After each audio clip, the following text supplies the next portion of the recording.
दिल्ली में सरकार गठन को लेकर राजनीतिक कवायद हुई तेज। भाजपा ने बुधवार को संकेत दिया था कि उपराज्यपाल नजीब जंग से न्योता मिलने पर वह दिल्ली में सरकार बनाने पर विचार कर सकती है।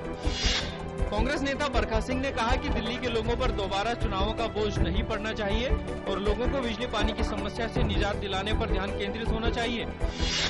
आम आदमी पार्टी के संयोजक अरविंद केजरीवाल ने ट्वीट कर जानकारी दी कि उन्होंने पार्टी के विधायकों के साथ उपराज्यपाल से मिलने का समय मांगा है। केजरीवाल ने भाजपा पर विधायकों की खरीद फरोख्त की कोशिश का भी आरोप लगाया। भाजपा नेता मुख्तार अब्बास नकवी ने आम आदमी पार्टी के संयोजक अरविंद केजरीवाल के भाजपा पर आप विधायकों की खरीद फरोख्त के आरोपों को हताशा से प्रेरित बताया। दिल्ली में भाजपा द्वारा विधायकों की खरीद फरोख्त करने के आरोपों पर गृह मंत्री राजनाथ सिंह ने कहा कि भाजपा ने कभी कोई खरीद फरोख्त नहीं की है और उन्होंने कहा कि भाजपा इसे भविष्य में भी नहीं करेगी।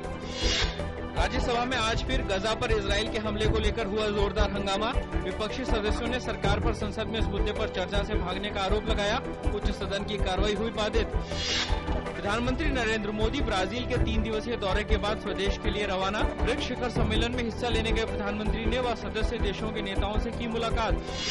प्रधानमंत्री नरेंद्र मोदी और ब्राजील की राष्ट्रपति डिल्मा राउफ के बीच हुई मुलाकात के दौरान द्विपक्षीय संबंधों को मजबूती देने और अंतर्राष्ट्रीय मामलों में सहयोग बढ़ाने पर सहमति हुई।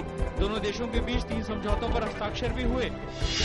अफगानिस्तान की राजधानी काबुल के अंतर्राष्ट्रीय हवाई अड्डे के पास हुआ आतंकी हमला।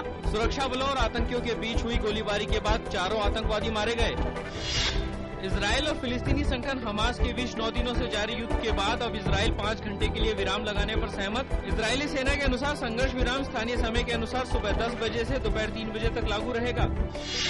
अमेरिका और यूरोपीय संघ ने यूक्रेन में सरकार विरोधी खूनी संघर्ष में शामिल विद्रोहियों की मदद करने के आरोप में रूस पर अब तक के सबसे कड़े प्रतिबंधों का ऐलान किया।